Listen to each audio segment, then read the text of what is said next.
नववर्षाच्या पूर्वसंध्येला चंद्रपूर पोलिसांनी अंमली पदार्थ तस्करांविरोधात मोठी कारवाई केली आहे। स्थानिक गुन्हे शाखेने रयतवारी कॉलरी परिसरात छापा टाकून एका अल्पवयीन मुलाकडून लाखो रुपयांचे एमडी ड्रग्ज जप्त केल्याने शहरात खळबळ उडाली आहे।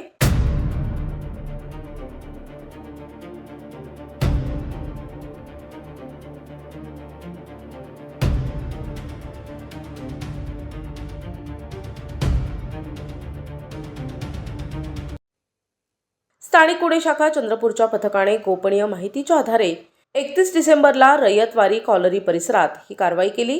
या छाप्यात एका विधी संघर्ष बालकाकडून 48.160 ग्रॅम एमडी पावडर किंमत 2,40,000 रुपये, एक मोबाईल आणि 39,000 रुपये रोख असा एकूण 2,84,000 रुपयांचा मुद्देमाल जप्त करण्यात आलाय।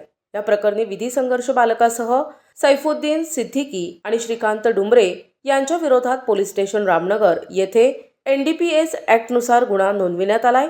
ही कारवाई पोलीस अधीक्षक मुमक्का सुदर्शन, अपर पोलीस अधीक्षक ईश्वर कातकडे यांच्या मार्गदर्शनाखाली स्थानिक गुन्हे शाखेचे पोलीस निरीक्षक अमोल काचोरे यांच्या नेतृत्वात पार पडली। चंद्रपूर नशामुक्त करण्यासाठी अशा कृत्यांची माहिती पोलिसांना देण्याचे आवाहन प्रशासनाकडून करण्यात आले। प्रतिनिधी अमान कुरेशी, NTV न्यूज मराठी, चंद्रपूर।